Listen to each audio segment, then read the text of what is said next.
आपका word for UPSC में फिर से बहुत बहुत स्वागत है। और आज हम करेंगे एम लक्ष्मीकांत का सेकंड चैप्टर जो कि है making of constitution of India, है ना guys? ये याद रखें, ये है रैपिड रिवीजन सीरीज, है ना, RRS। ये है रैपिड रिवीजन सीरीज जो कि नोट के मीडियम से हम लोग देखेंगे, है ना। यहाँ पे लर्निंग का कुछ नहीं स्कोप है गाइस, ज्यादा स्कोप नहीं है यहाँ पे। अगर कोई न्यू कमर है, जो न्यू कमर है, अभी अभी स्टार्ट किया है, तो उसको एट लीस्ट 5 से 6 टाइम्स तो देखना ही चाहिए, तब जाके उसको उसके ब्रेन में एक मैप बनेगा, वो मैप बनेगा, है ना। उस मैप को देखने के बाद ही ये सब वो समझ पाएगा, अंडरस्टैंड उसको हो पाएगी क्या क्या चल रहा है ना। और जो यहाँ पे है ना, अब यहाँ पे जो ओल्ड है ना, जो ओल्ड है, पहले से ही करता आ रहा है, उसको बस सुनना है, लिसन करना है और वॉच करना है ना गाइस। वॉच करते रहें, वीडियो को देखते रहें और बस अपने आंख बंद करें, आंखों को बंद करके रखना है, पुतले बंद करके रखिए, कान को चौकन्ना करके रखना है, कान को चौकन्ना करके रखना है और बस सुनते जा रैपिड रिवीजन सीरीज को, है। तो चलिए स्टार्ट करते हैं।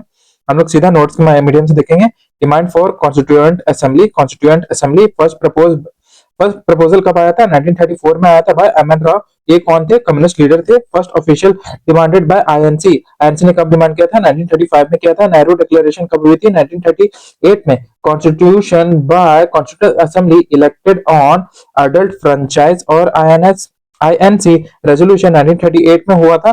Adapted in principle by the Britishers in August of 1940 में ब्रिटिशर्स ने भी अडॉप्ट किया था। क्रिप्स मिशन 1942 में रिजेक्टेड बाय मुस्लिम लीग ने रिजेक्ट कर दिया था because they wanted to separate assemblies, है ना। एक ही होता तो पार्टीशन नहीं हो पाता। कैबिनेट मिशन 1946 में रिजेक्टेड टू असेंबली, है ना। प्रपोज्ड वन असेंबली, उस समय प्रपोज किया गया था वन असेंबली, सेटिस्फाइड मुस्लिम्स को उन्होंने सेटिस्फाई कर लिया था। अब कंपोजिशन देखते हैं क्या है। टोटल स्ट्रेंथ था 389 का था, जिसमें ब्रिटिश इंडिया में 296 थे और प्रिंसली स्टेट में 93 थे। प्रिंसली स्टेट में ब्रिटिश इंडिया था उस समय 296 का, टोटल स्ट्रेंथ थे 296 के।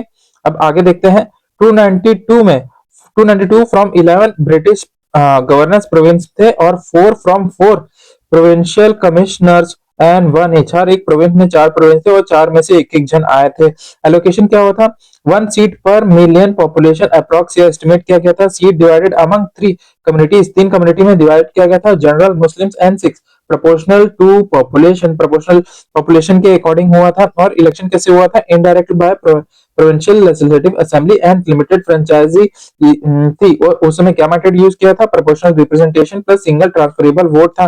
प्रिंसली स्टेट क्या थे? उसमें प्रिंसली स्टेट नॉमिनेटेड थे, इलेक्टेड नहीं थे। याद रखिएगा कौन इलेक्ट किया था, नॉमिनेट किसने किया था? तो रूलर्स ने किया था। नेचर क्या था? पार्टली इलेक्टेड था और पार्टली नॉमिनेटेड था और इनडायरेक्ट इलेक्शन था, ये याद रखें। इलेक्शन एंड रिजल्ट्स कब आए थे? इलेक्शन और रिजल्ट्स कब आए थे? जुलाई से अगस्त में आए थे। 1946 के कांग्रेस कितने जीते थे? 2086 सीट जीते थे। मुस्लिम इलेक्शन में 73 सीट्स, अदर एंड इंडिपेंडेंट जो लीडर्स थे 50 सीट जीते थे। प्रोविंशियल स्टेट्स में जो की थी 93 सीट्स की, नो फील्ड नॉट फील्ड। क्यों? बिकॉज ये इनिशियली स्टे अवे थे, ये लोग सेटिस्फाइड नहीं थे तो इन्होंने बॉयकॉट कर लिया। Total members who joined, total members कितने ज्वाइन किए थे? तो 299 ज्वाइन किए थे आफ्टर पार्टीशन। और first meeting and office bearing कौन थे? फर्स्ट मीटिंग हुई थी 9 दिसंबर 1946। ये पीवाईक्यू है, ये याद रखिएगा, स्टेट कमीशन बहुत ज्यादा पूछता है। Boycotted by the Muslim League ने बॉयकॉट किया था, ये भी है। टेम्परेरी चेयरमैन थे डॉक्टर सचिंद्र नाथ सिन्हा जी थे, जो कि ओल्डेस्ट मेंबर थे उस समय के। और परमानेंट प्रेसिडेंट उस समय कौन थे? डॉक्टर राजेंद्र प्रसाद जी थे, जिन्होंने ऑफिस ज्वाइन किया था 11th ऑफ दिसंबर 1946 का, 11th ऑफ दिसंबर 1946 को ज्वाइन की थी। और कॉन्स्टिट्यूट कब हुई थी? ये 9th ऑफ दिसंबर को हुआ था, है ना। अब वाइस प्रेसिडेंसी कौन थे? मुखर्जी एच सी मुखर्जी थे उस समय, जनवरी 1947 में। प्लस वी टी कृष्णा मचारी जी थे, जो कि जुलाई 1947 में आए थे। ऑब्जेक्टिव रेजोल्यूशन क्या था? Mood bye Jawaharlal Nehru ji. कब हुआ था? तो 30 दिसंबर 1946 में, अडॉप्टेड ऑन 22 जनवरी 1947। और बेसिस ऑफ प्रेमबल, यही बेसिस बना प्रेमबल का, जो कि मॉडिफाइड वर्जन में एट प्रेजेंट है। Change by British India independence act 1947। Assembly became fully sovereign हो गई थी। also became legislative body due role till November 1949। Muslim League member from Pakistan area withdraw because इसने स्ट्रेंथ रिड्यूस हो चुकी थी to 299। Princely state gradually joined after Mountbatten plan. Mountbatten plan के बाद आ चुके थे प्रिंसली स्टेट। और माउंटबेटन प्लान कब आया था? 3 जून आया था 1947 को। इस ये माउंटबेटन प्लान को और क्या कहा जाता है और किस नेम से जाना जाता है वो बताएगा कमेंट सेक्शन में। Other functions of constituent assembly, other functions क्या थे? रेटिफाइड कॉमनवेल्थ मेंबरशिप है ना, कॉमनवेल्थ मेंबरशिप में 1949 में हुआ था। अडॉप्टेड नेशनल फ्लैग कब हुआ था? 22 जुलाई 1947 को हुआ था। Adopted national anthem and song on 24 जनवरी 1950 को हुआ था। Elected Rajendra Prasad ji as first president on 24 जनवरी 1950 को, है ना। सेशंस और ड्यूरेशन कब हुए थे? टोटल 11 सेशन हुए थे। टोटल टाइम कितना लगा था? तो 2 ईयर 11 मंथ एंड 18 डेज हुए थे। और ड्राफ्टिंग कॉन्स्टिट्यूशन डिक्लेयर किया गया था। वन ड्राफ्ट कॉन्स्टिट्यूशन डिबेटेड कितना दिन चला था? 114 डेज चला था। कितना एक्सपेंडिचर थे?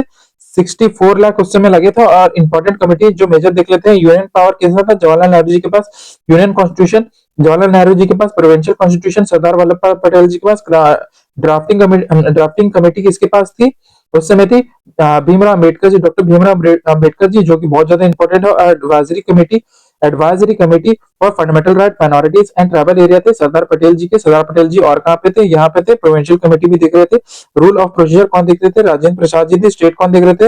यहाँ पे जवाहरलाल नेहरू जी। और स्टीयरिंग कमेटी किसके पास थी? राजेंद्र प्रसाद जी के पास थी। ड्राफ्टिंग कमेटी की 7 मेंबर्स थे, ये देख लेते हैं ड्राफ्टिंग कमेटी। फिर चेयरमैन कौन थे ड्राफ्टिंग कमेटी मेंबर के? B.R. अम्बेडकर जी थे।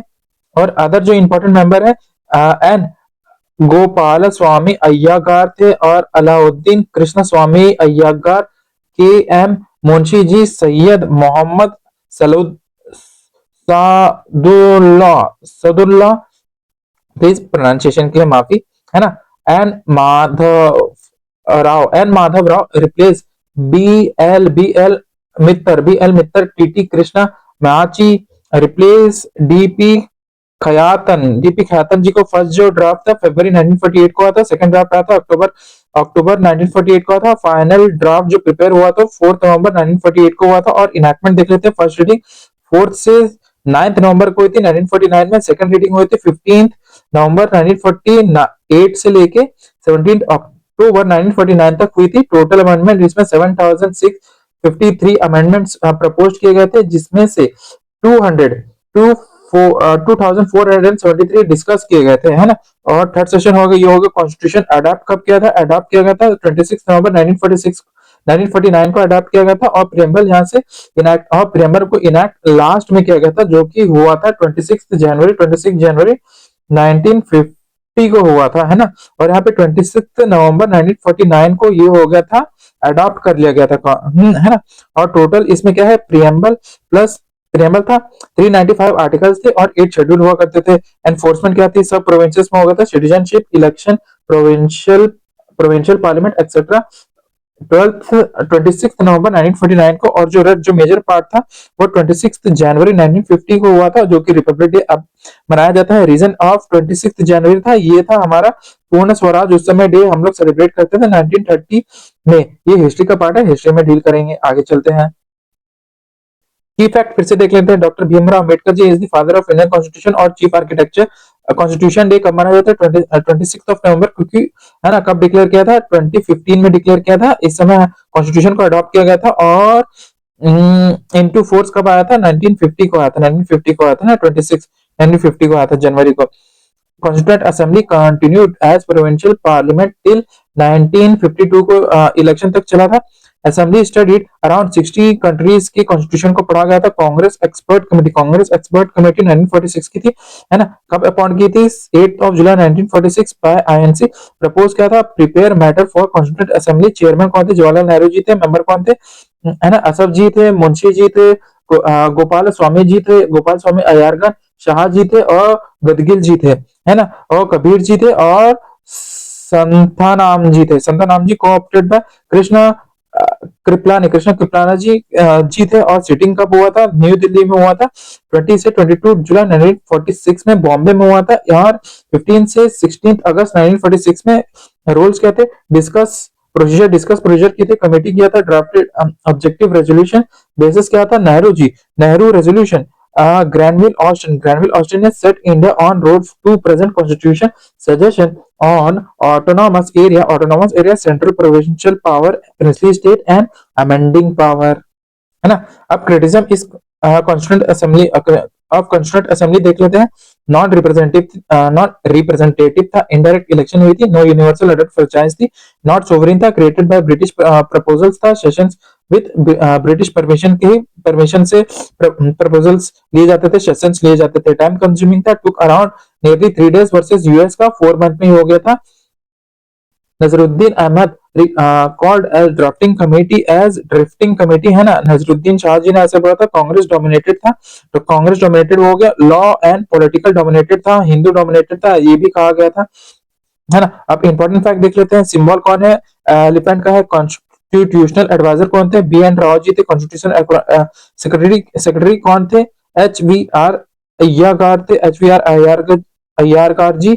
चीफ ड्राफ्टमैन कौन थे, एस एन मुखर्जी थे।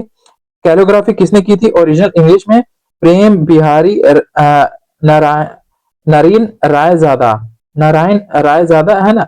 इटैलिक स्टाइल में क्या था, और decorated bye Shanti Niketan architecture और नरेंद्र बोस जी, ब्योहार राम मोहन सिन्हा जी। और प्रियम्बल ऑर्नामेंट्स किसने किए थे, ब्योहर राम मोहन सिन्हा जी, है ना, ये राम मोहन सिन्हा जी थे। और हिंदी आर्किटेक्चर ये भी है वसंत कृष्ण वैद्य, क्या वसंत कृष्ण वैद्य जी, decorated bye Nandlal Bose ji. Decoration हर जगह कहाँ किसने, नंदलाल बोस जी ने की है ना। यहाँ पे प्रेम्बल की डेकोरेशन यहाँ बियोहर ने जी ने की है, और इंग्लिश में जो कैलीग्राफी किसने की है, रायजादा जी ने की है ना। ये हमेशा याद रखना है। तो गाइस हो गया हमारा कंप्लीट, हमने 15 मिनट के अंदर हमने पूरा सेशन लिया ना। सेकंड चैप्टर हमारा हो गया है पूरा कंप्लीट, है ना। तो वीडियो को लाइक करें, कमेंट करें जो आपको कैसा लगा, वीडियो को शेयर भी करते। 15 मिनट में अगर कोई एक चैप्टर खत्म हो जा रहा है तो बहुत अच्छी बात है ना। 30 मिनट में आपके 4 चैप्टर खत्म हो जाएंगे अगर आप सिर्फ 1x की स्पीड में देखेंगे, और 7.5 से भी, है ना, 7.5 मिनट में भी कम में हो जाएगा अगर 2x की स्पीड में देखेंगे ना। या तो यहाँ पे चैनल को सब्सक्राइब करें, नोटिफिकेशन बेल ऑन करके रखें, और आपको अच्छा लगा तो कंट्रीब्यूट भी कर सकते हैं। तो चलिए गाइस आपसे मिलते हैं नेक्स्ट वीडियो में। Till then bye bye guys.